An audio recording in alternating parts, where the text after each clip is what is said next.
Ok, começando oficialmente. Boa noite, Letícia, tudo bem? Então, vamos lá. Vamos lá, tudo bem. Então, a gente vai trabalhar hoje na elaboração de um projeto, né? E se der tempo, a gente vai começar a análise dos projetos para poder terminar na data certa, o class in class, não se estender. A gente tem 2 aulas para recuperar, 2 feriados, né? Na quinta-feira.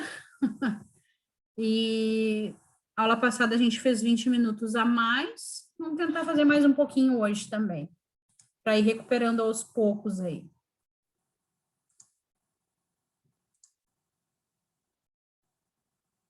Então, como elaborar um projeto? Eu já percebi, eu não sei se acontece contigo também, e com quem está nos assistindo no replay, de quando a supervisora da escola propõe um projeto, o pessoal entra em pânico nos passos do projeto.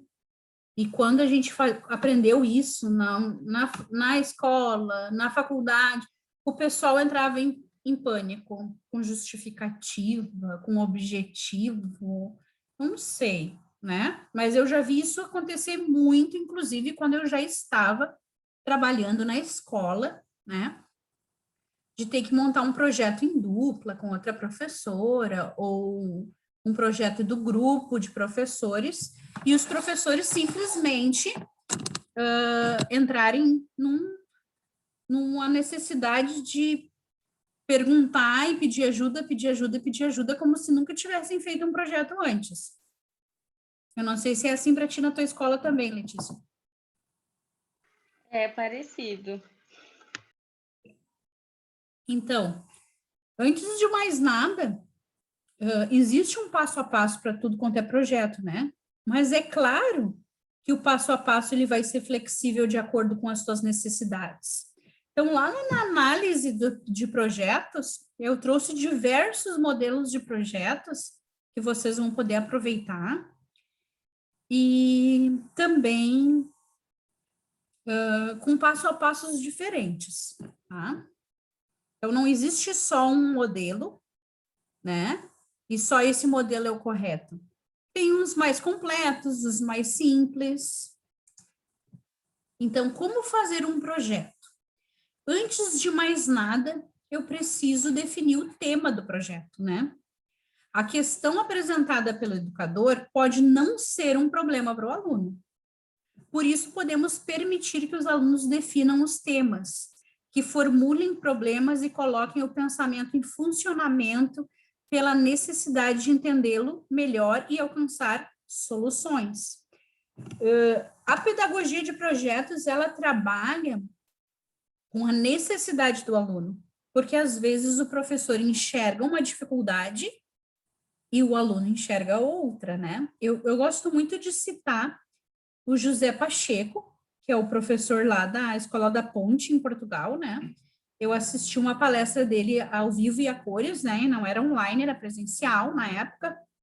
E o José Pacheco, ele conta que em determinado tempo lá em Portugal, eles pegaram os alunos o que seria lá em Portugal, aqui seria a FEBEM, né?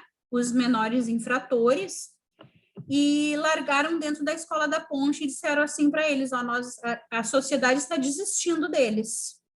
A última opção é largar aqui na Escola da Ponte. E a Escola da Ponte, ela trabalha com projetos, né? Ela é da pedagogia de projetos e ela é uma escola totalmente tem que ler sobre a Escola da Ponte para entender melhor, mas ela é uma escola totalmente diferente daquilo que a gente conhece por escola, né?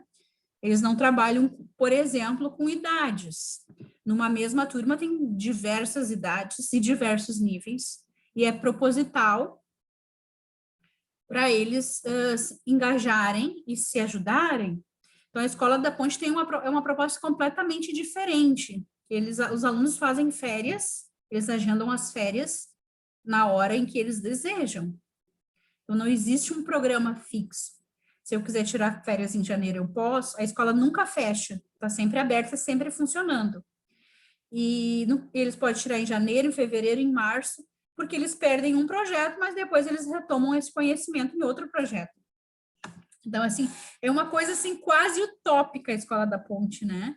E ela é, ao mesmo tempo que ela é utópica, ela é totalmente desafiadora e muito interessante, porque os alunos da Escola da Ponte têm os melhores resultados do país em qualquer prova que eles fazem. Então, ela funciona, a Escola da Ponte funciona, eles realmente aprendem, só que eles não aprendem de forma tradicional, né? Eles sequer têm classes na Escola da Ponte, eles não têm turmas definidas, não é por série, nem muito menos por idade, né? É um projeto extremamente ousado, que dá certo, que funciona e que os alunos aprendem de uma forma muito mais libertadora. Então, o José Pacheco estava falando que eles largaram esses menores infratores lá e ele se apavorou, né? Mas ele não é de desistir, né? Ele é um baita de um educador. Então, ele sentou na frente dos menores infratores e depois de um monte de bobagem que os menores infratores falaram, eles disseram assim para o José Pacheco, que eles tinham muitos passarinhos dentro da FEBEM, né? E que eles gostariam de criar uma gaiola maior para os passarinhos e trazer para a escola da Ponte. Aí, ali, naquele momento, o José Pacheco enxergou o projeto, né? O que trabalharia com aqueles menores infratores. Então, eles foram estudar física e marcenaria para eles produzir uma gaiola que eles gostariam de produzir. E esse projeto da produção da gaiola, que envolvia estudos de física e marcenaria, resgatou aquelas crianças desse mundo de crime, né? Então, isso aí ele conta sempre nas palestras, porque foi um divisor de águas. E aí ele dá esse exemplo, que enquanto ele estava vendo os problemas na frente dele, que ele nem sabia por onde começar, porque eram menores infratores, os alunos estavam vendo outro problema, que era como é que eles iam trazer os passarinhos deles para a escola, já que eles iam morar lá, né, que eles não iam mais ficar na FEBEM, e que eles precisavam muito construir essa gaiola, e que eles iam fazer para resolver esse problema. Então, assim, às vezes a gente está vendo um problema no aluno, e não é que esse problema não existe. O problema do aluno vai envolver ele muito mais do que o problema que eu estou vendo nele, né?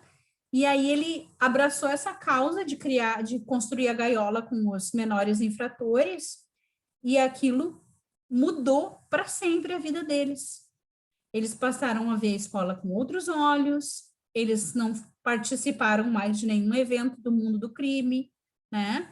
Eles se tornaram outras pessoas. Então, vamos dizer que ele resgatou um grupo de adolescentes ali que com certeza ia para o crime, e ele resgatou com educação.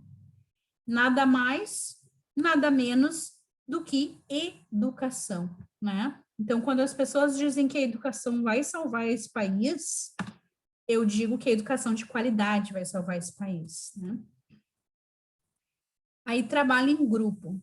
É enriquecedor, pois cada um poderá contribuir de maneira criativa para a realização de um trabalho coletivo, uma rede, de acordo com seu interesse, trocando ideias, discussões, ou melhor, um processo de construção de cooperação.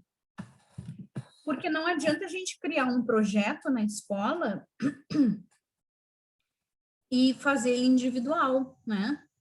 O Vygotsky já nos dizia que a aprendizagem pelos pares, né, em grupo, ela é muito mais eficaz do que a aprendizagem individualizada. Então, para mim, pelo menos, não me interessa individualizar a aprendizagem. A aprendizagem é um movimento coletivo. E se ela é um movimento coletivo, o meu projeto tem que ser coletivo, tem que ser no grande grupo ou em pequenos grupos. Aí aqui a gente tem o passo a passo, ó. O nome ou o título, a justificativa que dá calafrios em muitas pessoas, né? Que é por que eu estou escrevendo esse projeto. Justificativa é um nome bonito para dizer por quê, né? Por que eu precisei escrever esse projeto? No que eu vi a necessidade de escrever esse projeto, de realizar e desenvolver esse projeto? Quais são os objetivos, as necessidades a alcançar? Porque o projeto, eu tenho que lembrar que eu estou saindo de um ponto, estou saindo do ponto A para chegar no ponto B. Ele não pode ter um fim em si mesmo. Ele tem que ter um objetivo. Eu tenho que atingir um objetivo quando eu faço um projeto. Eu tenho que sair do ponto A e chegar no ponto B. As atividades, o que fazer?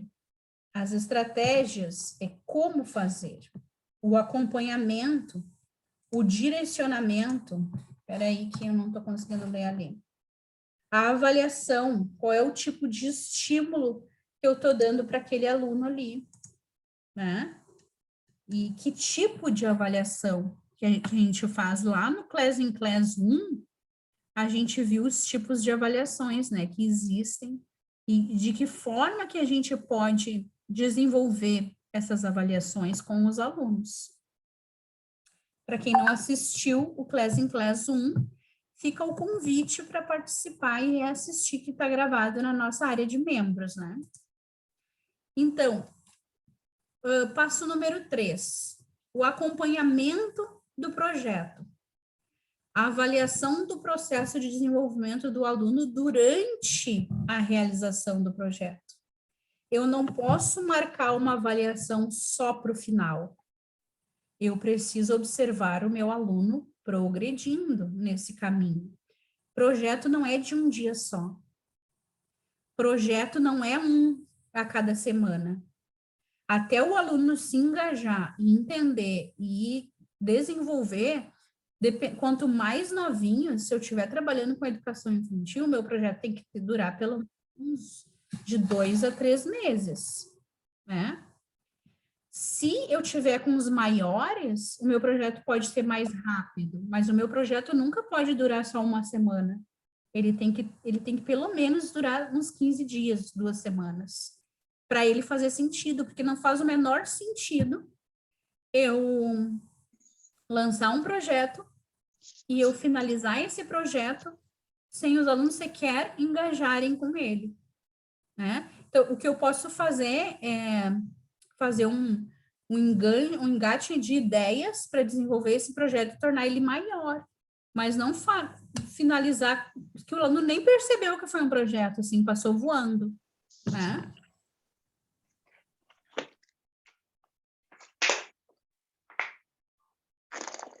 Jane, tudo bem?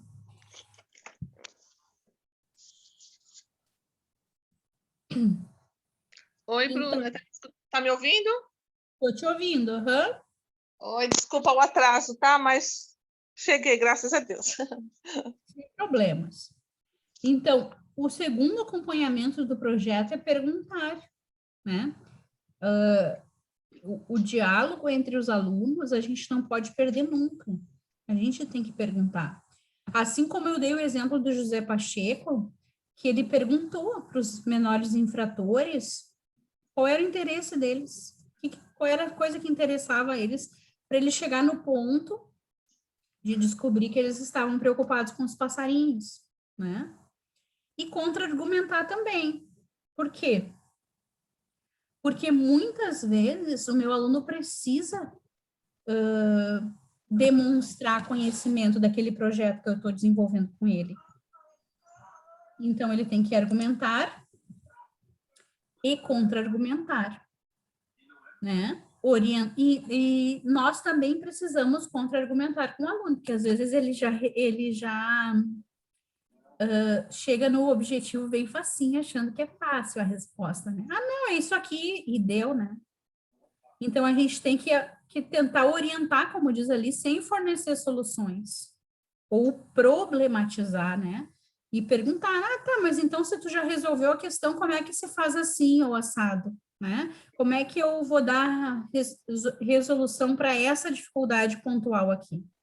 E aí, quando a gente problematiza com o aluno, a gente faz ele parar, pensar e seguir, né? Ao invés de desistir, ou ao invés de tentar achar a solução mais fácil para aquilo que parece, né? Que nem tudo é o que parece, né?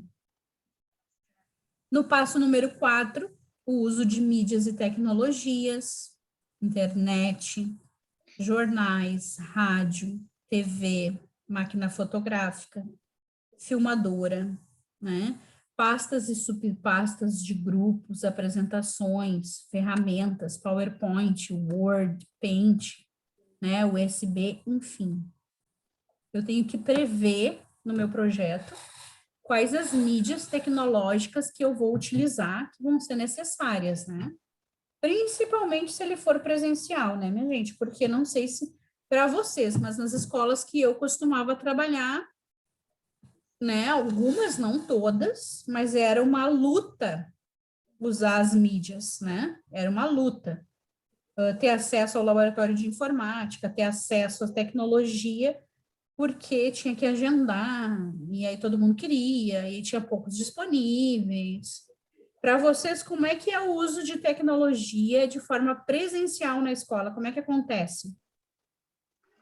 É assim também, né? Na minha escola, agora a gente tem 2 salas de multimídia e tem uma sala de informática, né? Então a gente ainda tem um espaço melhor porque a escola é pequena, mas é por agendamento também, né?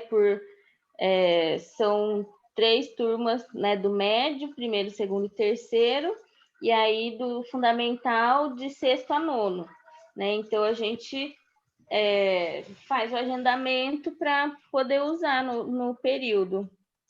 Agora o Estado está com uma proposta de equipar as escolas, né? Então, trazer isso para todas as salas de aula, né? Já o equipamento com data show e ter tudo na sala de aula. Mas a gente ainda não começou.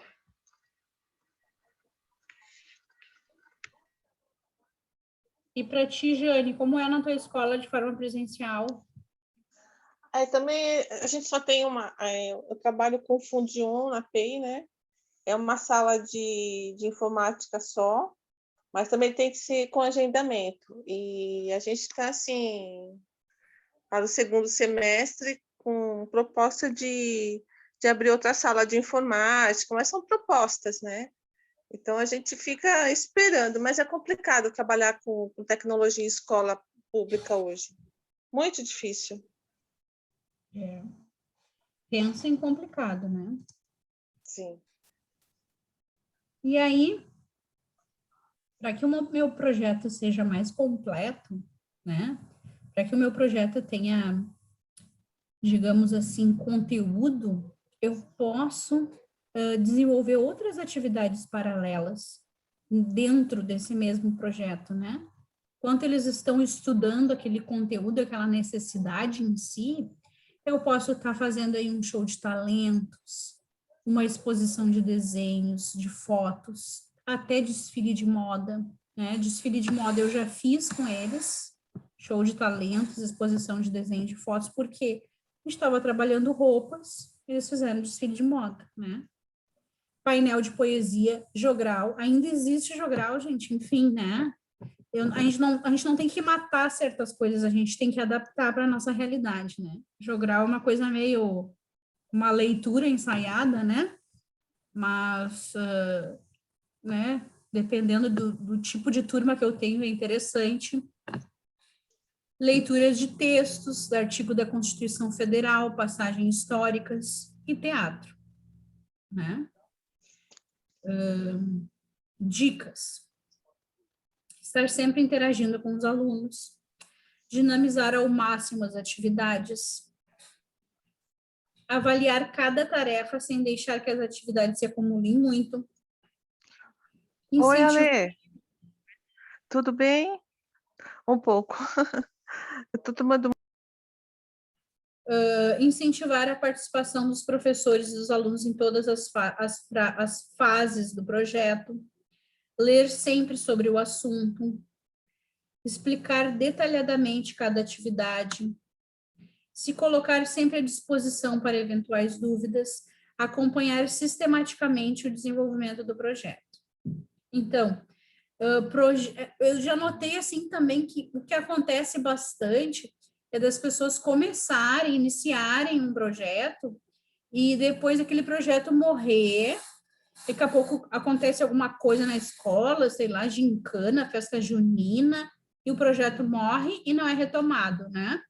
Ou vem palestra de fora, não sei o que, morreu o projeto e o professor não retoma.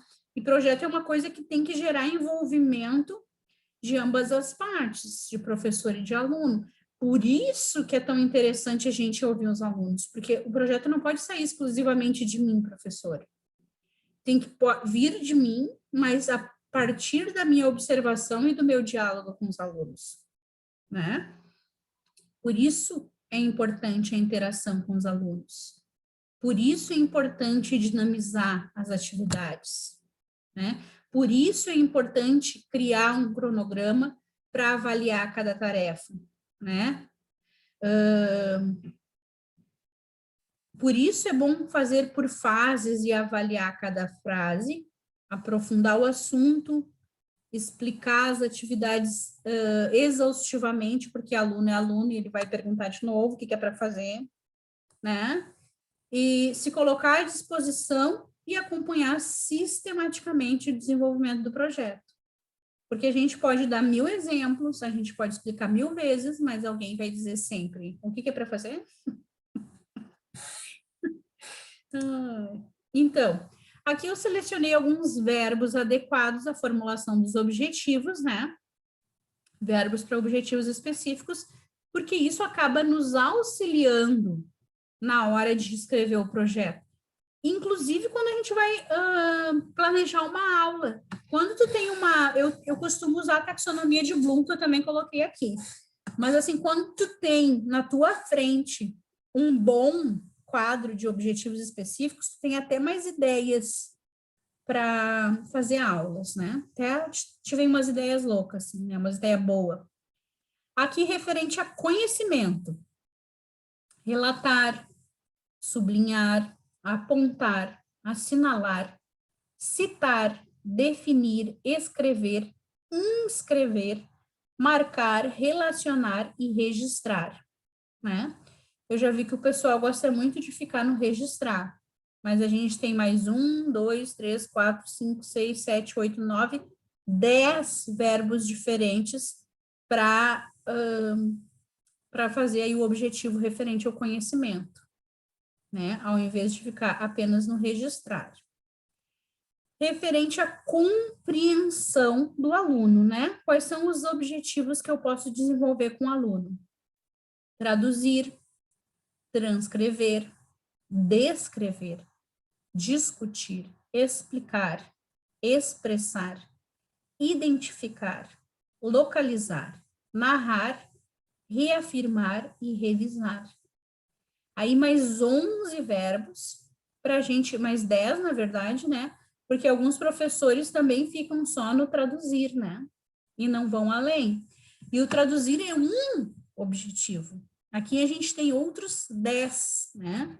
Transcrever, descrever, discutir, explicar, expressar, identificar, localizar, quando eu quero ter um objetivo para a compreensão do aluno referente a algum conteúdo, algum texto.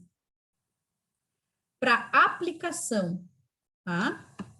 Para aplicação, traçar, trancou, que bom. Usar, aplicar, demonstrar, empregar, esboçar, ilustrar, interpretar, inventariar, caracterizar e praticar, né?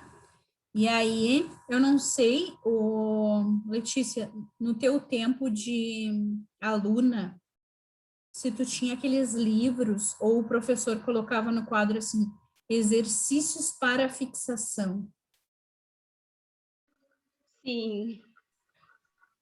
Tinha sim. Ai, chega a me dar uma dor só de lembrar. Porque eu não fixei nada, porque eu não lembro até hoje. Então, por que a gente fez tanto exercício? É verdade. Principalmente exatas, né? Matemática, física. Exercícios para fixação, né? Que era uma forma bonita de dizer repetição sem objetivo. Até vou escrever isso que eu gostei agora. No caso, Lê, é a nossa tradução, né? Exercícios de fixação. Oi, Ju. Boa noite. Tradução, né? Repetição sem objetivo. Tá? Ju, a gente está rindo, eu e aqui a Lê, porque não sei se para ti, quando tu era aluna, os professores faziam, ou os livros, colocavam assim o título, Exercícios de Fixação. Já aconteceu para ti? Acho que sim, acredito que sim. E a gente estava rindo aqui porque os exercícios de fixação não fixaram bosta nenhuma, né? Porque eu não sei até hoje. E aí o que acontece? Exercícios de fixação, daí eu fiz aqui uma tradução, né? Uma tradução livre, repetição sem objetivo, né? Eram os exercícios de fixação. E aí a gente está lendo os objetivos específicos aqui para o desenvolvimento dos projetos. Então, o que eu tenho aqui? Porque a gente estava na aplicação, né? Então, tem tantas formas de aplicar sem precisar repetir ou fixar, que é até uma vergonha a gente ter tido tantos exercícios de fixação. E aí, para analisar, para análise, né? Experimentar, investigar, analisar, calcular, comparar, contrastar, criticar, debater, diferenciar, distinguir, examinar. Então, mais 11 verbos para analisar, né? Porque a gente pode sim, aí, desde os pequenos até o ensino médio, a gente pode analisar, porque a gente pode analisar uma figura, a gente pode analisar uma imagem, um parágrafo, um texto, uma poesia, né? E tudo isso a gente pode utilizar quando a gente for analisar alguma coisa, né? Para fazer síntese, ou seja, para resumir, planejar, reunir, coordenar, conjugar, construir, criar, enumerar, esquematizar, formular, listar e organizar. Eu não sei se para vocês é assim, mas eu já percebi que os meus alunos têm uma dificuldade especial em sintetizar ideias, né? Eles têm muita dificuldade para resumir coisas. Ou eles resumem demais, ou eles resumem de menos. Nunca é um equilíbrio, né? Então, assim, esses verbos aqui, eles já te dão uma ideia de como tu vai treinar esse poder de síntese, né? Esse desenvolvimento da síntese também. Porque para tu aprender a resumir com qualidade, tu vai ter que começar listando, enumerando, esquematizando, né? Construindo ou planejando. Porque é só a partir de um esquema ou de uma lista que eles vão aprender a fazer essa síntese de uma forma mais coerente, né? Eu não sei para vocês, gurias, os alunos de vocês têm dificuldade em sintetizar ideias? Tem bastante. E aí, para avaliação, né? Para avaliar. Apreciar, aquilatar, avaliar, calcular, escolher, estimar, julgar, medir, selecionar, validar e valorar, né? Tem a gente costuma, à medida que a gente vai se acomodando na nossa profissão, e eu, como sempre, utilizo o meu próprio exemplo, porque eu também já passei por uma fase mais acomodada, né? Então, à medida que a gente vai se acomodando, a gente não vai enxergando as enormes opções que a gente tem e vai ficando na mesmice, e vai fazendo as mesmas coisas. E aí é que mora o perigo da nossa profissão, que é ficar naquela zona de conforto e não enxergar outras opções, né? Avaliar só de um jeito, sintetizar só de um jeito, analisar só de um jeito, exercitar só de um jeito, exercitar a compreensão só de um jeito, né? E esse é o perigo, porque no mundo atual existem tantas, mas tantas formas de fazer a mesma coisa ou de fazer coisas diferentes com o mesmo objetivo, que é vergonhoso a gente se acomodar e ficar sempre no mesmo, né? Então, vamos continuar aqui. Aqui Aí está são os verbos da taxonomia de Bloom, né?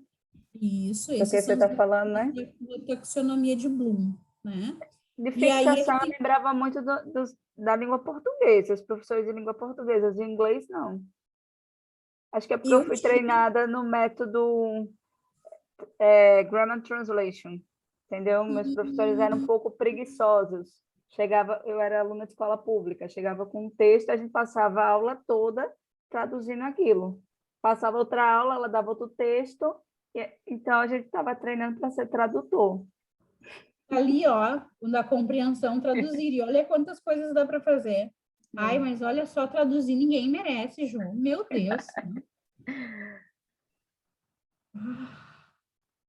Então, aqui a gente tem a taxonomia de Bloom, né? E aí, se vocês observarem, já tem muito mais coisas do que no anterior, ó. Porque aqui a gente tem conhecimento, compreensão, aplicação, análise, síntese e avaliação. E aqui a gente tem conhecimento, compreensão, análise, síntese, aplicação, avaliação, recepção, resposta, valorização e organização. Então, é outra coisa que eu indico, é tu pegar essa folha, se vocês quiserem, eu mando em Word, né?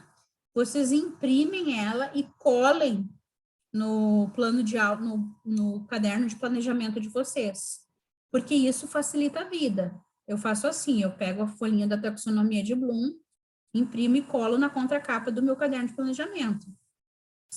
Ultimamente, óbvio que eu não tenho usado mais caderno de planejamento físico, né, gente? Mas nada me impede de fazer uma imagem dessa taxonomia de Bloom e acrescentar lá nos meus arquivos que eu utilizo para planejar. Porque sim, eles vão ter coisas interessantes que vale a pena a gente olhar. Por exemplo, aqui, mesmo tendo o mesmo conhecimento, se vocês olharem no anterior aqui, ó, conhecimento, tá? Não tem citar ali, ó, e aqui tem citar, ó. Ah, tem citar sim, eu que não vi. Ó. Mas tem outras coisas, deixa eu pegar aqui para mostrar. Ó, definir, citar, distinguir, né, identificar, nomear, né, aí, claro, aqui tem 1, 2, 3, 4, 5, 6, 7, 8, 9, 10, aqui já tem bem mais, ó, e aí, baseado no que disse a Ju, o professor ficou só no traduzir, gente, traduzir é uma coisa, olha quantas outras coisas tem ali, né, localizar, narrar, preparar, reformular, reorganizar, representar, revisar. Na análise também, ó,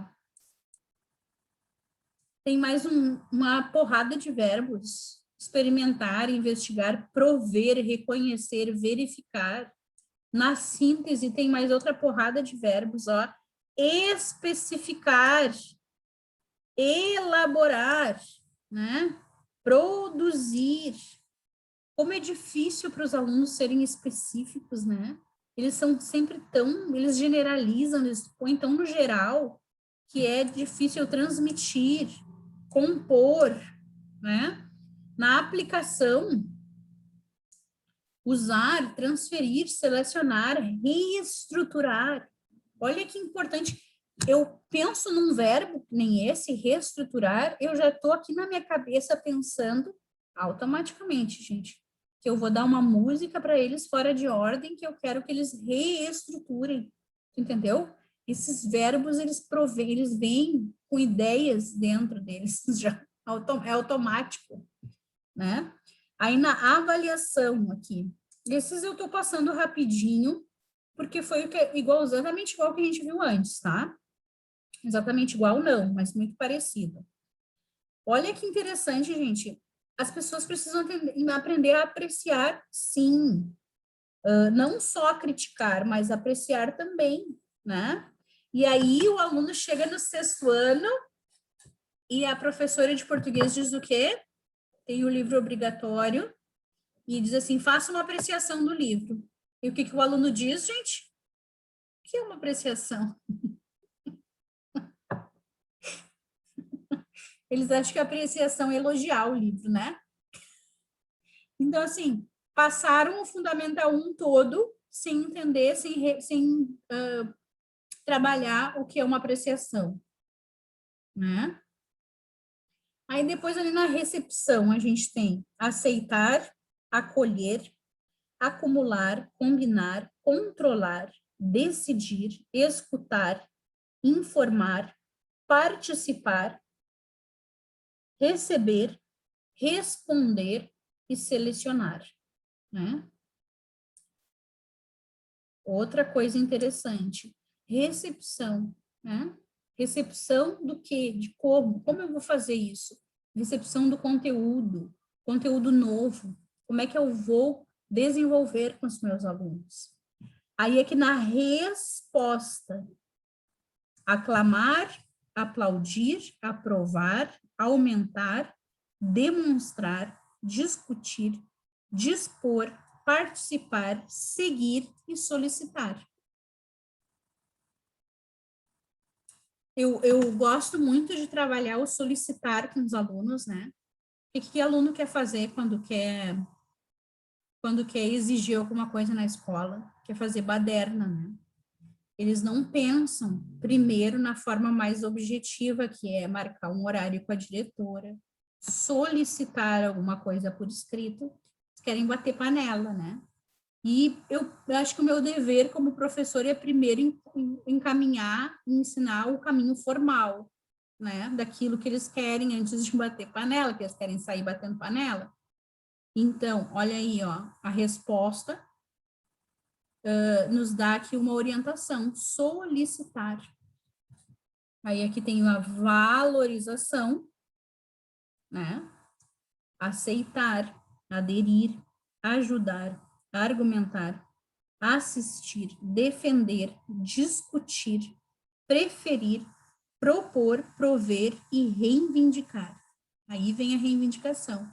Mas primeiro tu tem que seguir o passo a passo daquilo que é o mais civilizado, né?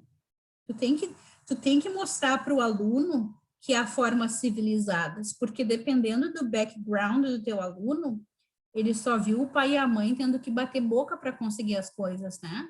E eu não estou dizendo que é errado, porque em alguns lugares é só gritando, é só no grito que as pessoas conseguem ir as coisas. Mas a gente não é obrigado a ensinar os alunos que só no grito as coisas funcionam, porque não é em todos os lugares assim, né? Muitas vezes as coisas funcionam melhor. Aqui na minha cidade as coisas funcionam melhor se tu sentar e conversar com o prefeito, por exemplo, do que se tu botar uma publicação xingando o prefeito, ou batendo boca, ou reivindicando alguma coisa, né? O prefeito toda segunda-feira aqui faz um atendimento ao público. Então, tu agenda, é muito mais fácil tu conseguir qualquer coisa em si sentando conversando com o prefeito, do que batendo boca, né? Então, não é em todos os lugares que as pessoas precisam gritar para ser ouvidas, embora seja assim em muitos lugares, especialmente para os mais pobres, né?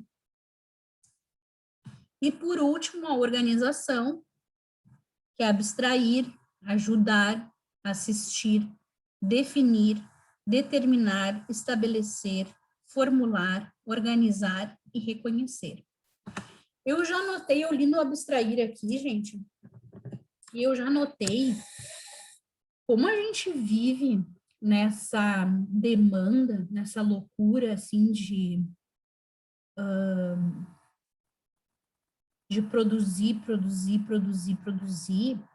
eu já percebi que alguns professores, eles não dão tempo dos alunos pensarem. É tira e queda, sabe?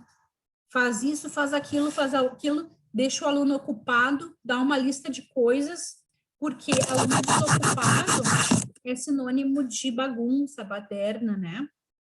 O que acaba prejudicando, de certa forma, o aluno. Não é para deixar ocioso, mas eu tenho que promover momentos de reflexão com o meu aluno, né? Claro que orientado. O primeiro não vai dizer assim, ó, agora tu senta aí a tua cabeça na tua classe e tu pensa nisso. Como alguns professores gostam de fazer. Porque ele nunca parou para refletir. Então, se ele nunca parou para refletir, a primeira reflexão precisa ser orientada. Como é que eu faço uma reflexão orientada? Eu me apego num tema, né? E pode ser o tema do meu projeto, inclusive, e eu oriento aquela reflexão, né? Se eu quero, por exemplo, sensibilizar eles para o projeto, para aquilo que eu quero desenvolver, eu geralmente utilizo o método da descoberta. Eu mostro uma imagem e eu vou fazendo perguntas sobre aquela imagem, porque isso é uma reflexão orientada, né? Depois que eles já estão mais treinadinhos com esse negócio de parar para pensar, porque, gente, olha só que interessante, a gente está falando aqui em ter um momento com os alunos de parar para pensar, né? Porque a vida é tão corrida, tão a mil, que ninguém mais para pensar. A pessoa clica na primeira coisa que vê, a pessoa lê uma palavra-chave e acha que leu o texto todo, né?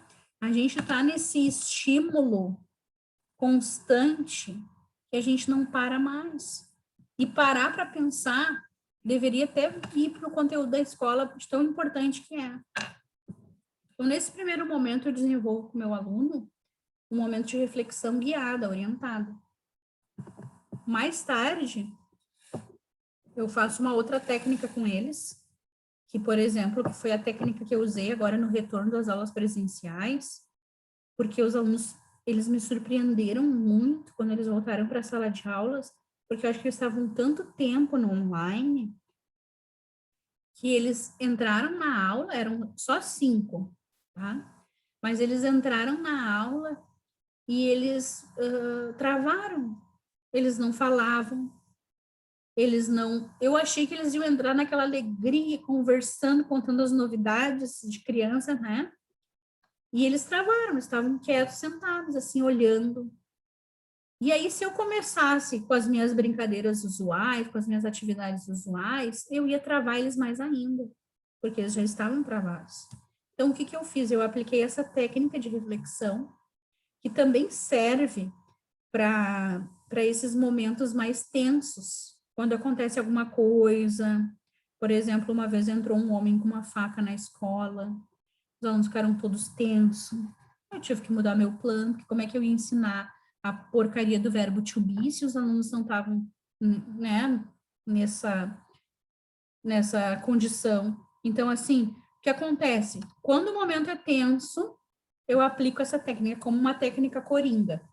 O que eu faço? Dependendo do momento, eu escolho uma música, então eu tenho que ter uma pendrive com música sempre comigo. Eu coloco uma música, né, em inglês, porque meu conteúdo é em inglês, e deixo eles desenhando o que eles estão sentindo. Gente, isso aí é que nem tirar com a água a tensão, é que nem tirar com a mão, né? Que nem tirar com a mão a tensão, é que nem tirar com a mão, assim, o estresse do momento, porque eles vão ouvindo aquela música, entrando naquela vibe e colocando no papel tudo aquilo que está tensionando eles ou que está deixando eles preocupados. E também é uma técnica de reflexão, porque no momento que eu estou envolvendo duas habilidades, que é ouvir a música e desenhar ou escrever, né? Alguns alunos pedem para escrever e eu permito, né? Eles se sentem melhor escrevendo. No momento em que eu ouço uma música e eu estou escrevendo ou desenhando, eu estou ativando duas habilidades, então eu tendo a relaxar. né? Eu tendo a me focar mais facilmente, porque eu tenho 2 sentidos envolvidos, né? Não só um. E aí, isso aí é que nem tirar com a mão um momento de tensão, um momento de estresse, e também desenvolver a reflexão do aluno. Porque ele vai se envolver naquela vibe da música e vai ter um momento dele de reflexão. Porque os nossos alunos, na atualidade, os nativos digitais, eles não param para pensar.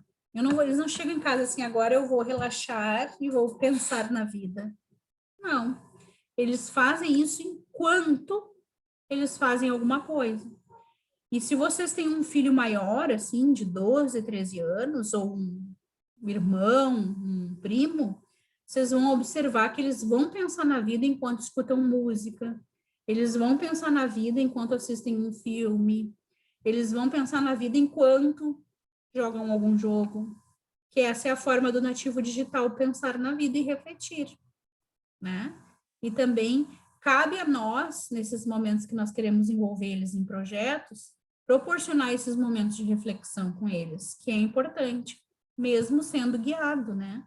Porque a gente não pode simplesmente, não porque não pode, né? Porque é proibido, mas porque, no mínimo, soaria estranho na escola se alguém relatasse assim, a professora nos deu 10 minutos hoje para pensar na vida. Eu acho que deveria ser uma prática, eu acho que é uma prática saudável, inclusive eu defendo, só que vai sempre soar estranho e vai soar como se tu estivesse matando aula com os alunos. Por quê? Porque exatamente por isso, por essa correria, essa coisa de não parar nunca e meter mais conteúdo e meter mais conteúdo. O dia que tu parar, eu quero que tu pare e reflita. É quase como dizer, vamos matar a aula. Né? Eu não sei se na realidade de vocês é assim também, gurias, é?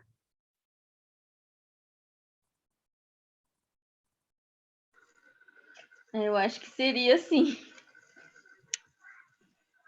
A gente não tem esse espaço, né?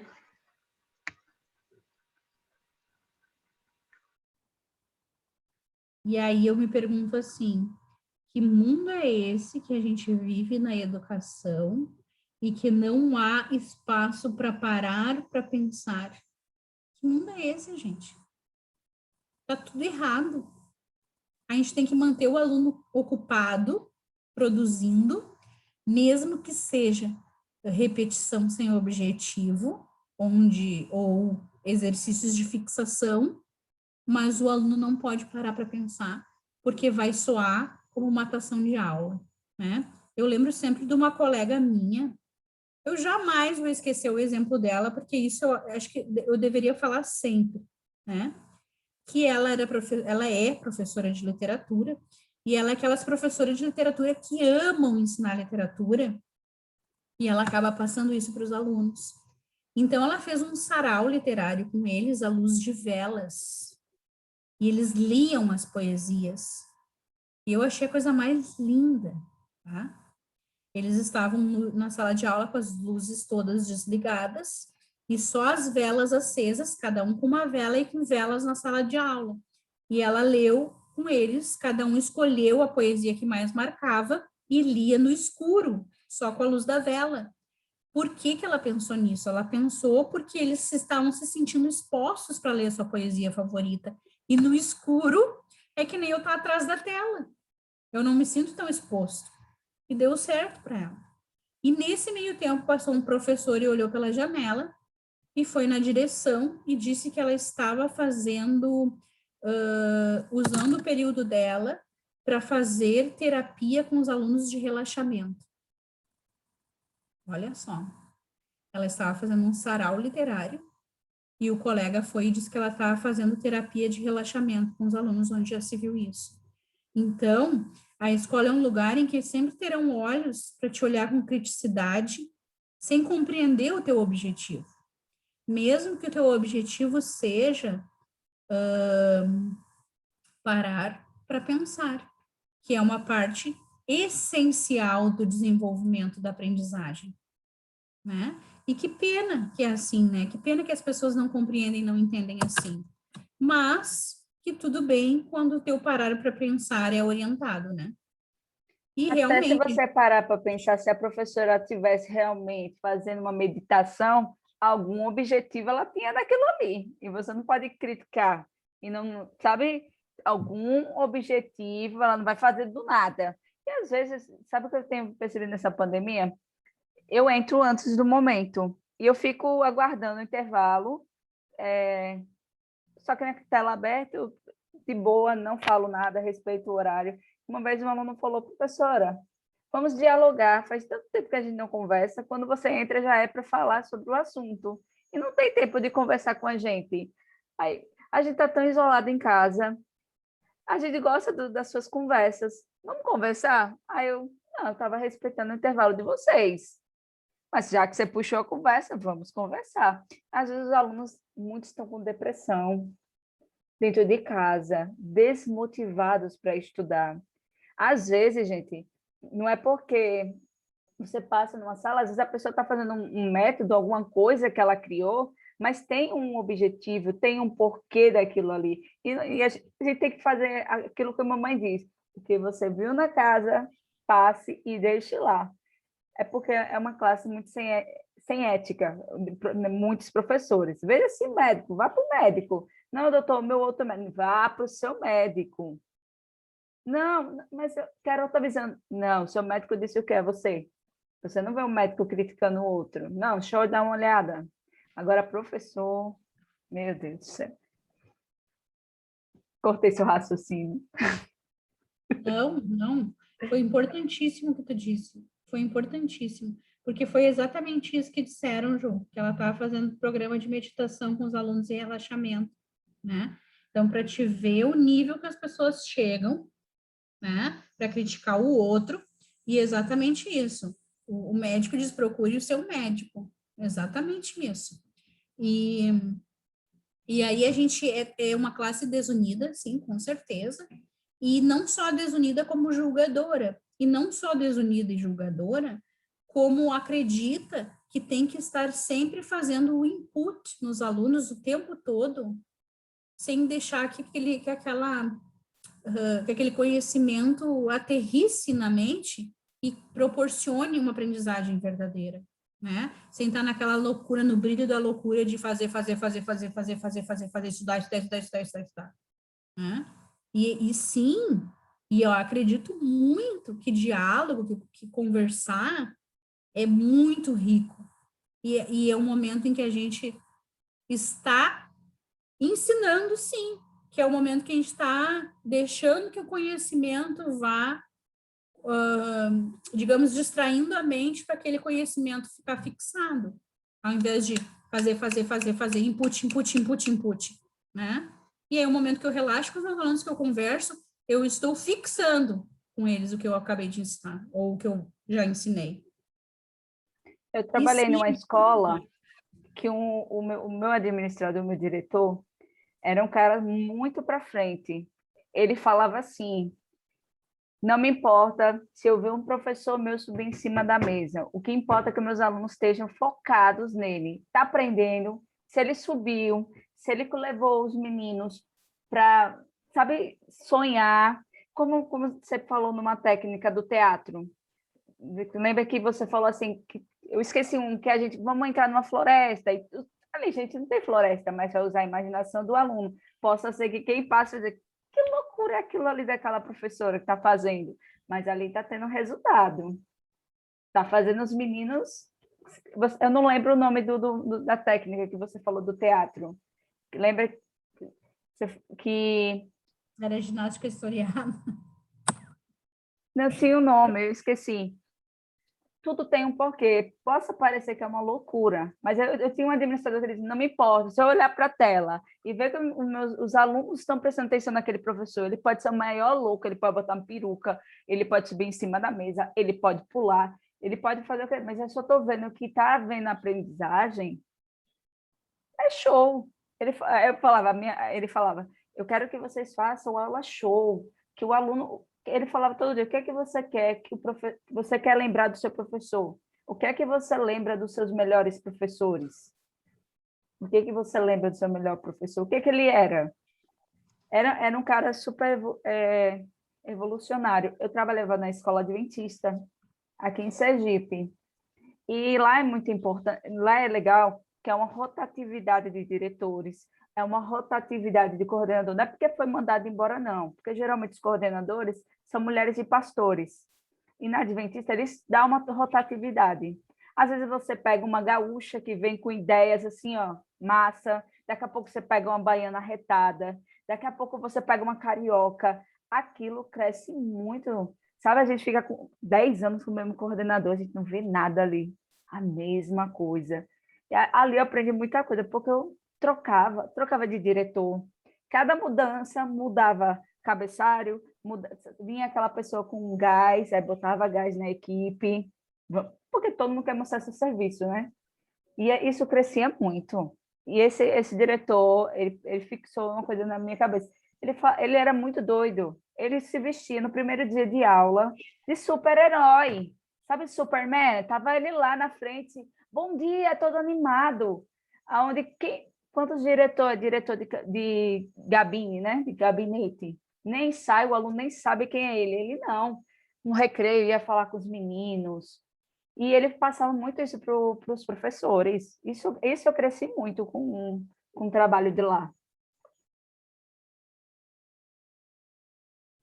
Olha, é tão raro a gente ouvir isso, e quando a gente ouve, a gente se surpreende, né? Porque é raro, é muito raro, né? E olha, escola não deveria estar cheia de vida, de professor vestido de super-herói, de gente querendo ensinar. Eu vejo as pessoas tão agarradas, assim que nem carrapato, no ensino tradicional, naquilo que elas acreditam que dá certo, que me assusta, porque elas não querem tentar o novo, né? E aí eu vejo assim, eu tenho uma professora que eu mentoro ela, e que ela está desenvolvendo aí diversos projetos, e ela se incomoda, e não é uma crítica, não é uma crítica, porque ela é um amor de pessoa, uma pessoa que busca sempre o melhor para os alunos, mas ela se incomoda, ela se sente que ela não está sendo tão boa professora quando ela não passa uma atividade escrita. E ela pode ter conversado a aula inteira com os alunos, pode ter feito vários listening, mas se ela não passou uma atividade escrita, ela se sente que ela está deixando de ensinar o aluno. Olha que forte isso, gente. Olha que forte. Por quê? Porque eu aprendi numa vida inteira, sendo aluna, que o que me faz aprender é a atividade escrita. Não é? A gente se grudou nessa atividade escrita no ensino de gramática, por exemplo, como se fosse um bote salva-vidas. E não é, né? Por isso que a gente encontra tanto aluno pedindo aula só de conversação, porque vai para um curso qualquer e o professor fica fazendo ele escrever. E os alunos, eles já passam a vida inteira escrevendo. E eles têm muito mais oportunidade de ver a escrita e a leitura na escola do que o ouvir e o falar. Então, isso é uma das coisas que eu prego lá na minha escola, que o aluno vai passar a vida inteira escolar lendo e escrevendo em inglês, mas ele vai ter pouca chance de ouvir e falar. Então, que o nosso curso tenha que se focar mais no ouvir e no falar do que no ler e escrever, porque ele vai, com certeza, ler e escrever na escola, muitas vezes em inglês. E talvez ele passe a escola inteira sem a chance de falar e ouvir, né? Então, assim, eu fico pensando, por quê? Porque foi determinado que é assim que se aprende e ponto final. Não querem saber se os nativos digitais não aprendem mais lendo, ou não aprendem mais com a metodologia da tradução, ou com a metodologia do ensino da gramática. E olha que eu não estou defendendo, não estou dizendo que não é para ler. Claro que tem que ler, mas não é só ler que existe. Não é só exercício que existe, pelo amor de Deus. Existe um mar de coisas que tu pode fazer com os alunos, mesmo usando só essas duas habilidades, que é ler e escrever. Tem um mar de coisas que tu pode fazer.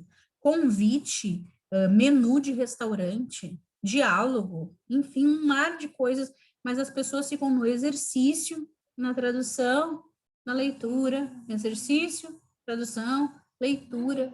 E eles não aprendem mais assim.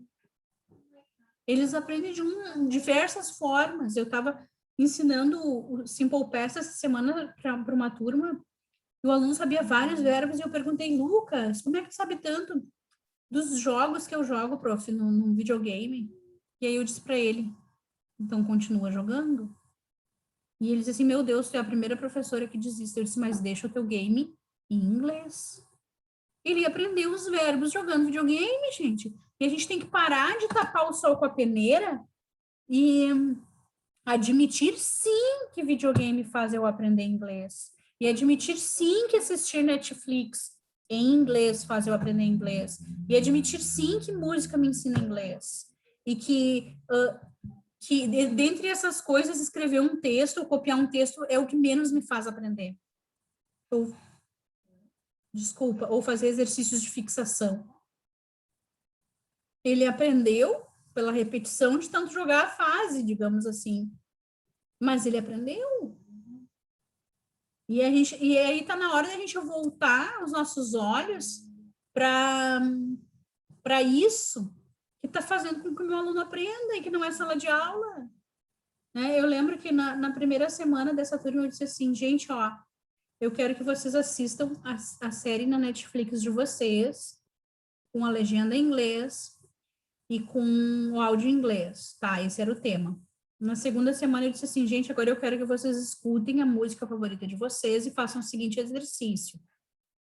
Escuta a música, sem ler a letra, 2 vezes. Depois escuta a mesma música lendo a letra. E na terceira vez, tu escuta a música lendo a letra e cantando junto. Na terceira semana eu disse assim, agora vocês vão pegar o videogame de vocês e vocês vão passar para o inglês, e esse é o tema, jogar uma fase em inglês. Aí um aluno disse assim, tu vai ter que ligar para minha mãe. Eu disse, por quê? Porque ela não está mais acreditando que esse é meu tema. Vocês entenderam? E a mãe dele é professora desse em especial. Então, é todo mundo tão carrapatado naquele ensino tradicional que assim, é quase que um desafio, é quase que uma loucura tu ensinar de forma não tradicional. Aí eu liguei para a mãe dele e disse assim, ó, o tema número 1 foi Netflix, o tema número 2 foi música, o tema número 3 é jogar videogame em inglês, porque sim, isso ensina, e ele vai estar aprendendo muito, muito mais do que tu imagina. E aí ela se convenceu que sim, porque ele se desenvolveu assim no inglês. Hoje em dia eu só falo inglês na sala de aula. Então, assim,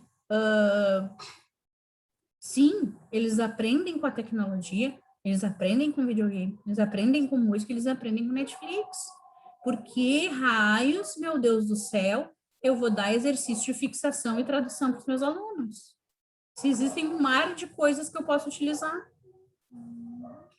Eu passei uma semana dessa no grupo do WhatsApp. Uma mãe falou bem assim, eu só vejo você passando links de joguinhos.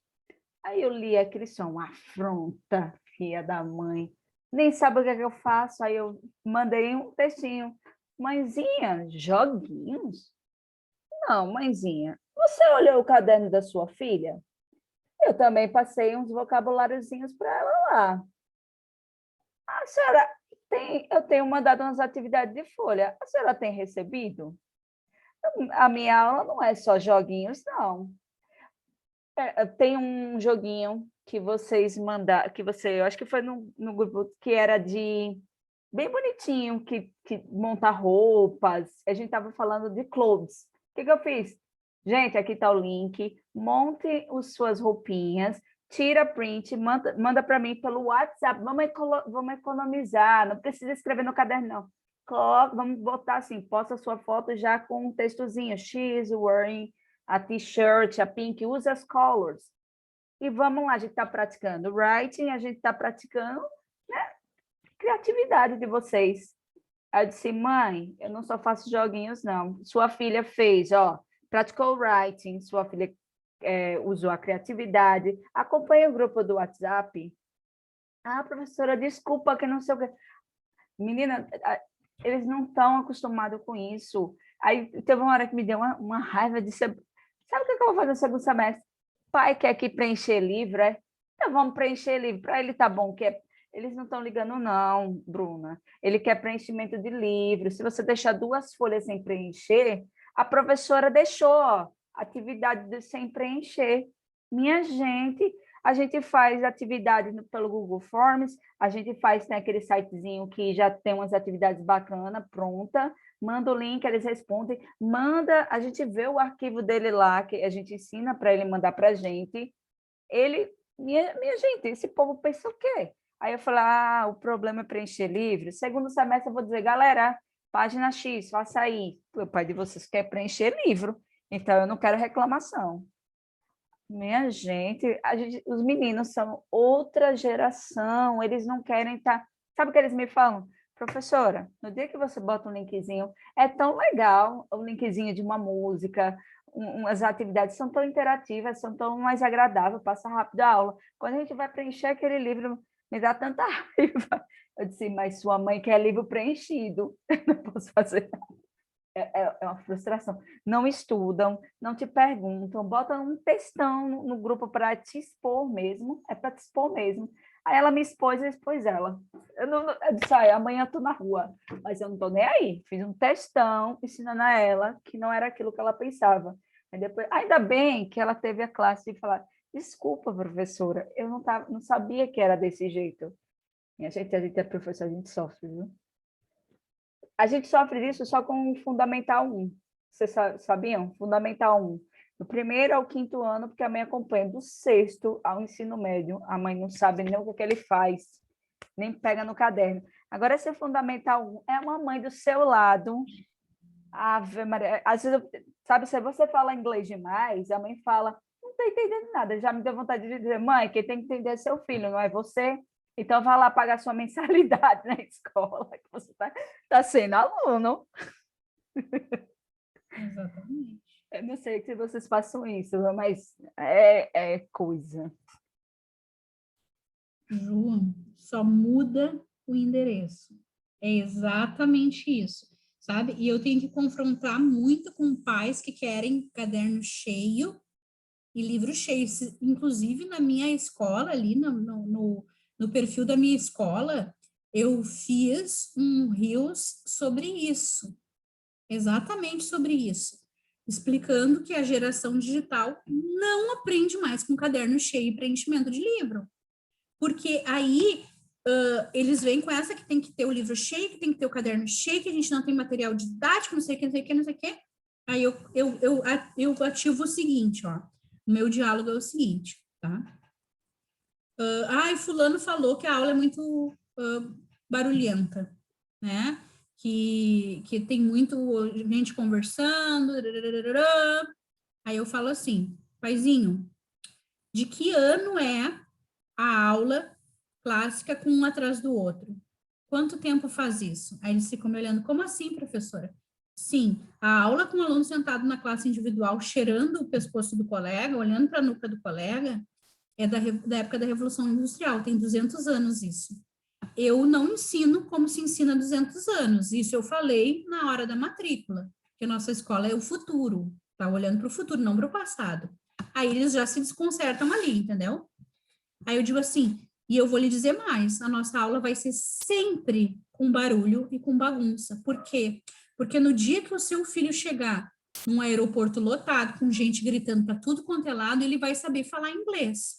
Agora, se ele fizer um curso em silêncio e ele chegar num local bagunçado e barulhento, ele não vai conseguir articular uma palavra, porque ele precisou de silêncio para falar. Ele vai ter que aprender na marra, assim, porque essa é a vida real. Aí já se desconcerta ali. Aí já estão se arrumando na cadeira, já não sabem o que vão dizer. É bem assim. Aí depois, quando eles argumentam em relação a caderno cheio e livro cheio, daí eu pergunto assim, mãezinha, paizinho, o que tu prefere? Que o seu filho preencha livro e caderno, tenha livro e caderno cheio e não aprenda nada? Ou que ele jogue e brinque e aprende tudo? Pronto, matei a charada, né? Porque vocês sabem o que eles vão responder. E eu digo assim, o filho de vocês, a geração de vocês, não aprende com caderno e livro cheio. Eu estudei sobre isso. Aí eles se desconcertam, eles argumentam assim, mas como é que na escola ainda assim? Eu disse assim, olha só, Eu estou falando da minha escola, do meu método. A escola regular, vocês têm que ir lá reclamar na escola regular, não é comigo, né? Aí eles se desconcertam todo. Então, você está me ensinando que a escola está ensinando errado? Sim, eu estou te dizendo que a escola segue ensinando errado, porque vocês, pais, exigem assim. Aí pronto, aí eu acabei com eles, né? E aí, é assim que eu educo essa minha comunidade aqui, eles se educaram. Eles se educaram. E cada vez que vem um pai novo, que não conhece a metodologia, que vem se atravessar comigo, eu uso desse diálogo com eles, assim, bem reto e certo, e depois viram meus melhores amigos, literalmente, né? Querem que eu vá jantar e comer na casa deles, me convidam para coisas, porque eles sabem que eu sou preocupada com a aprendizagem do filho, não com preencher caderno e livro, né? E aí eles veem os filhos aprendendo e evoluindo, então o resultado ainda dá um plus no final das coisas, né? Claro que eu venho observando que a nossa geração ali, a geração dos alunos, às vezes ele foi tanto ensino tradicional, ensino tradicional, ensino tradicional, que às vezes eles dão uma trancada, né? Com muita, com muito construtivismo. Então, às vezes, eu tenho que voltar uns passos atrás e dar uma explicada na gramática, fazer umas traduções para eles se situarem. Porque o aluno aprendeu assim e não mexe aí, sai daí.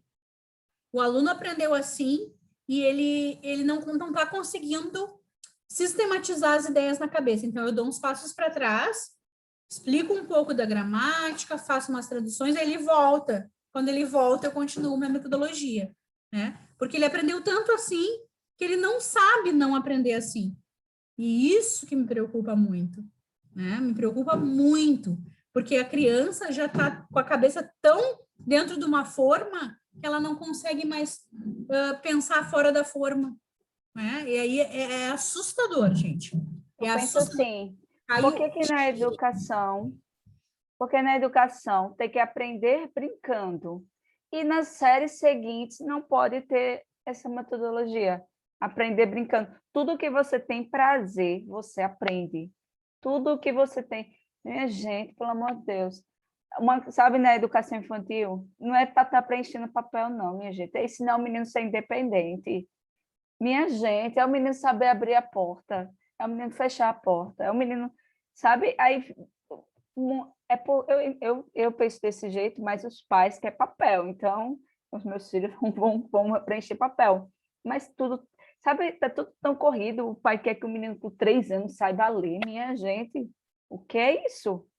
Tudo tem seu tempo. A gente aprendeu com 6, 7 anos. Hoje um pai quer com 3 anos o menino ler tudo.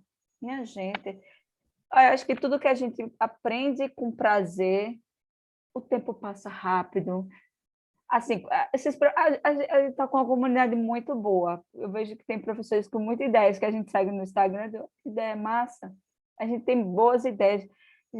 Eu vejo que a nossa geração está tendo melhores professores de inglês do que na minha geração. Na minha geração, minha gente, que catástrofe. Para escola pública, mas hoje eu vejo que não. Hoje eu vendo assim, sendo professor, tem muito professor, sabe? Eu fico com raiva quando um professor da escola pública deixa o sistema te engolir. Por que falar que o menino da escola pública não aprende? É o mesmo adolescente que está lá na escola particular, mas você só precisa de um carinho. Por que que a professora de inglês consegue fazer os meninos parar lá e prestar atenção e às vezes copiar? E o professor X só fala que não copia. Como assim? É porque ele gosta mais de inglês. Não, minha gente, português é a língua dele. Vocês têm que mudar o método. Às vezes, a gente tem tanto aluno na escola pública carente, só uma palavra que não vê nem a mãe, nem o pai, é sozinho dentro de casa, às vezes vê a rua. É falta de atenção. Na escola particular também, tem meninos muito revoltados. Tira um momentozinho, vamos conversar, vamos dar um apoio um ao outro. A gente, esse momento de pandemia, a gente não é normal, não.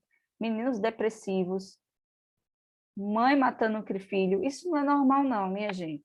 É um peso dentro de casa. A mãe trabalha dentro de casa, a mãe tem as crianças, A mãe não conversa com ninguém, porque ó, ser mãe tem que ser super heroína, porque cuida de menino, faz coisa dentro de casa. E ainda, qual é a mãe que não surta?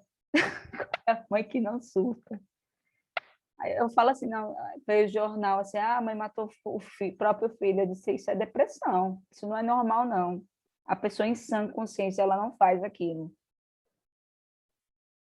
E alunos também estão muito depressivos. Eu tiro uma aula, eu não estou nem aí, vamos conversar. Vocês querem conversar? Vamos conversar, tirar 15 minutos, vamos conversar. Vamos falar de... Eu pego um tema qualquer, eu falo assim, ó, eu sou tia, mas eu ouço... Eu não ouço BTS, não, isso aí, essas coisas aí, eu não... K-pop, mas eu ouço a Anitta, não tem problema, vamos falar da Anitta. Gente, eu levei a Anitta. Olha a entrevista aqui da Anitta, olha. A Anitta é uma menina que ela fala, ela era pobre, não tinha oportunidade para aprender inglês, não. Mas aí a mulher já fala espanhol, fala inglês, está aí tentando francês. Vocês também têm a oportunidade. Na nossa geração não tinha nem... Minha gente mal tinha uma fita cassete para ouvir inglês. Hoje eles têm YouTube, tem Netflix, tem Disney Plus, tem Fox, tem HBO.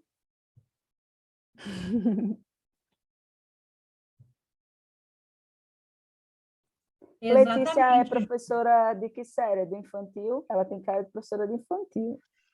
Quem? A Lê? Letícia? Eu tenho o pré-2, né, de educação infantil, fundamental 1, 2 e médio. Ela é Exatamente. fofinha. Minha gente, eu ensino em educação infantil, mas eu falo assim, não, eu não gosto desse povo não, minha gente, esse povo não fala, mas o povo gosta tanto de mim. Eu falo, não, porque a gente tem que se transformar lá na educação infantil. Eu gosto de gente que fala. Eles eu dou aula, todo mundo gosta, mas às vezes eu falo assim, eu gosto de gente que me fala, eu não gosto desse povo não. Mas já pensei em fazer uma ludopedagogia, mas eu vou quebrar esse negócio. É porque é muito lúdico, tem que cantar, tem que entrar no mundo deles. Mas você tem, Exatamente. sua vozinha tem carinha que você é professora de educação infantil. Eu gosto. Você tem cara. O que mais Sabe você ia que... falar, Chuchu? Que você já está cansada. Eu Não, já vou pode entrar falar. de Pode férias. falar. Eu já Pode vou entrar de falar. Eu adoro te férias. ouvir. Eu já vou entrar de férias. Não vou desligar o computador.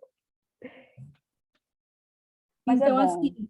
isso que tu disse de que na educação infantil eles têm um método de ensino e depois que eles passam, um ano depois que eles vão para o fundamental, eles têm que sentar e escrever. Isso é a coisa mais, eu acho que é quase um assassinato da educação infantil, né? Porque por que na educação infantil eles podem aprender brincando, de repente eles têm que ser mini adultos e aprender escrevendo, né? Eu também concordo contigo. E aí, assim, quando as famílias questionam demais os jogos e as atividades, eu digo para eles assim: olha só, olha aqui para mim, me escuta. O teu filho, se eu começar a tocar-lhe conteúdo, a reveria nele, ele vai levar esse ranço com o inglês para o resto da vida. Então, eu tenho teu filho aqui na minha mão e é uma responsabilidade muito grande para mim fazer com que o teu filho odeie ou ame inglês. E eu não quero que ele odeie e que leve esse ranço e não aprenda para o resto da vida. Olha que sério isso. Então, o primeiro mês de aula, eles têm que fazer conexão comigo e com a língua inglesa. Então, vai ser muita brincadeira, porque eles têm que ter uma apreciação da língua inglesa, eles têm que gostar da língua inglesa, porque esse gostar, esse amor pela língua, eles vão levar para o resto da vida, não importa que professor vai vir depois, porque eles vão continuar gostando da matéria. E aí, eles não vão ter ranço em aprender. Olha que importante, que sério isso. Aí os pais ficam assim, eu não sabia, professora. Eu disse assim, então pensa na tua situação. Qual é a matéria que tu tem ranço? Como é que tu aprendeu lá no começo? Não foi com raiva, não foi com ódio? E a matéria que tu aprendeu com gosto, tu não levou para o resto da vida a vontade de aprender? Ai, é verdade. Daí tu faz a criatura pensar. E esse negócio de eles estarem querendo que os alunos aprendam, eu argumento da seguinte forma. Eu digo para eles assim, claro, então a partir de agora a gente vai ter TCC na educação infantil. Aí eles me arregalam os olhos assim, não, porque é só o que falta, a gente ter TCC na educação infantil, não deixar a criança ser criança. E aí eles começam assim, olha que eu também concordo contigo, Ju, que está se vivendo um momento tão fora da casa, que eles querem que daqui a pouco tu vai estar aprendendo a ler e escrever e já escrevendo TCC, porque o que é isso? Que atropelo de conhecimento e desenvolvimento é esse que a gente está vivendo, né? Só diálogo também é construtivo. Eu vou falar assim dos meus professores de história. Por que eu gosto de história? Não era só escrever, assim, as questões era para casa, deveres de casa, mas era tantos debates, sabe, tantos embates, que aquilo me fascinou. Por isso que hoje eu gosto de história. Se eu não fosse professora de inglês, seria professora de história. Mas eu tenho uma disciplina que eu posso falar de ciência, posso falar de inglês, ou vou falar de ciência, história, português. Só não tenho segurança de falar matemática. Eu não estou no lugar de ninguém, mas das outras disciplinas a gente pode falar de qualquer coisa. Política, se a gente quiser falar. Eu só não tenho segurança em matemática. Mas o resto, a gente pode falar de tudo. Pega uma coisa dos Estados Unidos, vamos fazer um debate aqui. Você concorda ou não concorda? Faz as plaquinhas, levanta a mão. Hoje você está virtual? Levanta a mão e quem concorda? Levanta. Vamos levantar a mãozinha para ver se vocês estão prestando atenção na aula mesmo. Aí todo mundo levanta. O sistema virtual não foi tão ruim. Eu acho que esse ano foi mais leve. O ano passado foi muito pesaroso, porque é tudo novo. Mas esse ano eu acho tão leve as coisas, até os alunos. Sabe aqueles alunos que não assistiram o ano passado? Esse ano estão lá assistindo. Aí eu falei para você, neguinho, você viu que vai ficar mais um ano virtual, você veio, ficou com prejuízo o ano passado, porque ficou, não vou estudar online porque eu não aprendo. Aí esse ano, o online está te ensinando, porque você criou um ranço que não aprende. Minha gente, como é que não aprende? Abra a sua câmera, vamos humanizar a coisa. Aprende, sim. Oxe, eu sou nordestina. Menina, os meus alunos, eles gostam de mim, porque eles falam, você é gente da gente, porque às vezes quando eu dou uma surtada, sabe? Eu falo, não, é porque hoje eu encarnei a massa sensitiva. Aí, tipo, você já viu o que é massa sensitiva, né? Aí liga para ela, o meu marido tá me traindo. Você é louca, se separa dele. Aí, às vezes, quando eu dou uma surtada, os meninos, eu digo, não é porque desceu a massa sensitiva, agora vamos estudar, bora. Mas eu vejo assim que a nossa geração tem professores muito bons. Ou eu tô no pacote de professores bons e eu não estou vendo os ruins, mas a nossa geração tem mais professores dedicados. Você vê esses grupos, os professores pedindo atividade e sabe,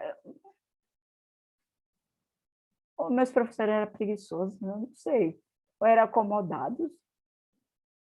Eu também fui aluna de escola pública, eu só tenho visão de escola pública.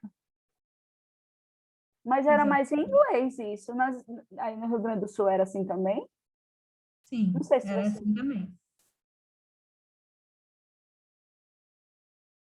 Vai criar uma responsabilidade maior, acho que também se introduzir esse negócio do bilinguismo aí, vai botar pressão na gente. Se realmente for para frente, né? Exatamente. E vai vir, né? Vai vir com força o bilinguismo. Não adianta se debater. Mas aí o grande lance é que eles vão querer as crianças fluentes com 2 anos, né? Então a gente vai ter que lidar com ainda uma demanda de pessoas para entender que o aluno precisa gostar da porcaria do inglês antes de começar a falar, né? Sim. Enfim, vai ser mais um trabalho, mas nada do que a educação não resolva, né? Com educação, com formação, com educar a comunidade, né? É importante dialogar e educar a comunidade, orientar. Essa Mas escola que você é coordenadora, ela é bilíngue ou ela é bilíngue? Não. a gente está implementando o bilíngue em fase inicial ainda. Sim. Bem difícil, porque agora com essa abre e fecha, fica tudo muito mais complicado, né? Então, assim, já estamos na iminência de fechar novamente. Então, todo o projeto que a gente está desenvolvendo vai se perder, e aí tem que ser retomado, aí tem que começar de novo, aí fecha, aí os alunos esquecem, a gente inicia de novo. Então, tá em fase de implementação, porque não tem como ser diferente. É bem complicado isso. Mas, né, seguimos até tudo se normalizar, porque não temos outra opção. Não sei aí, mas aqui em Sergipe está vacinando os professores, aí eu acredito também, né? A gente está tomando Sim. AstraZeneca. A gente está tomando. AstraZeneca eu tomei essa semana, só vou tomar em setembro. Aí um amigo meu disse assim que ainda para a gente estar imunizado, mais depois da segunda dose, mais 30 dias. Essa brincadeira vai para novembro, Uhum, entendeu? Então, uhum. tão cedo volta às aulas. Só está o primeiro e o segundo, porque aqui só na escola particular, porque a pública não movimentou, está online, que eu acho que também não deveria ter voltado a particular, porque não tinha vacina, mas a gente é sofredor, estamos aí trabalhando na luta. Mas é dias melhores. O próximo ano volta ao normal, né? Eu acho. Exatamente. Eu acredito que se normaliza ano que vem, né?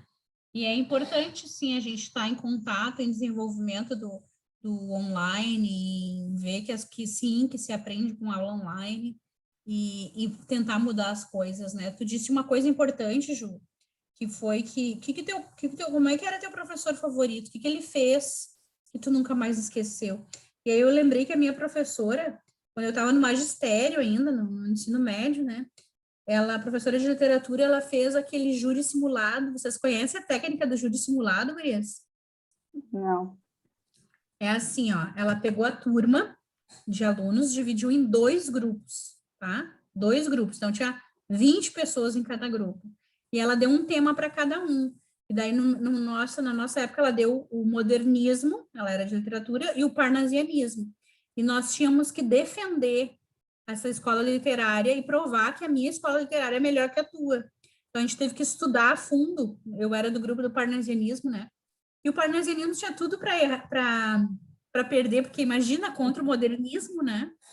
Então, eu tive que estudar o parnasianismo a fundo para poder defender ele, né? E aí a gente tinha um julgamento, ela chamou uma outra professora para ser a juíza, e a gente foi a julgamento e apresentou as provas, mostrou, e as gurias do modernismo ainda eram muito relapsas, assim, né? Ficou um grupo das relapsas todos juntos. Então, elas não souberam defender o modernismo e a gente acabou ganhando. Mas, enfim, foi assim uma técnica do júri simulado, que tu pega um tema polêmico e divide a turma em dois e faz eles defender o ponto de vista deles. E aí, dentre os próprios alunos, tu pode, no caso, ela não fez isso, né? Mas dentre os próprios alunos, tu pode pegar o juiz, o advogado, né? O defensor, enfim, fazer várias coisas e eles têm que se envolver com aquilo, sabe? E essa é uma técnica antiga, e que ainda até hoje faz sucesso entre alunos e dá certo. E assim, por que não, né? As coisas que dão certo antiga a gente tem que manter, eu acredito que sim, e adaptar. E as coisas que não dão mais certo tem que ser descartada, não adianta. O futuro tá aí e a gente tem que se movimentar, né? Isso aí dá para trabalhar no ensino médio, em fundamental. Pega um tema aí do McDonald's, algum processo, e bota alguém para defender. Pega. Não, eu tive desse, foi na universidade, em línguas, língua inglesa 4, parece. Foi um debate. E a galera assim, se coloca mesmo, arruma a roupa do juiz, faz de TNT, e aluno gosta disso.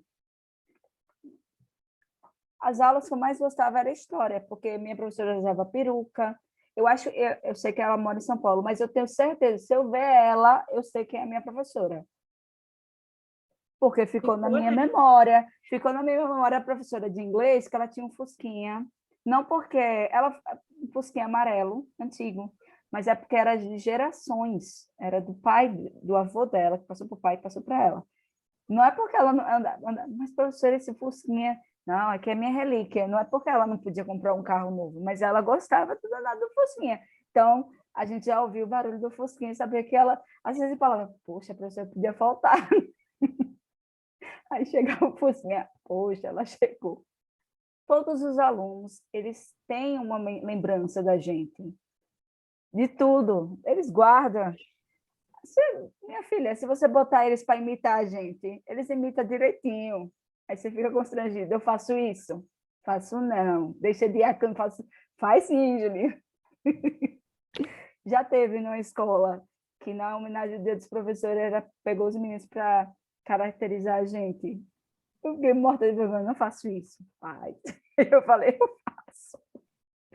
Eles percebem coisas que a gente faz mecanicamente. Acho que eu falei demais, já é 10 horas.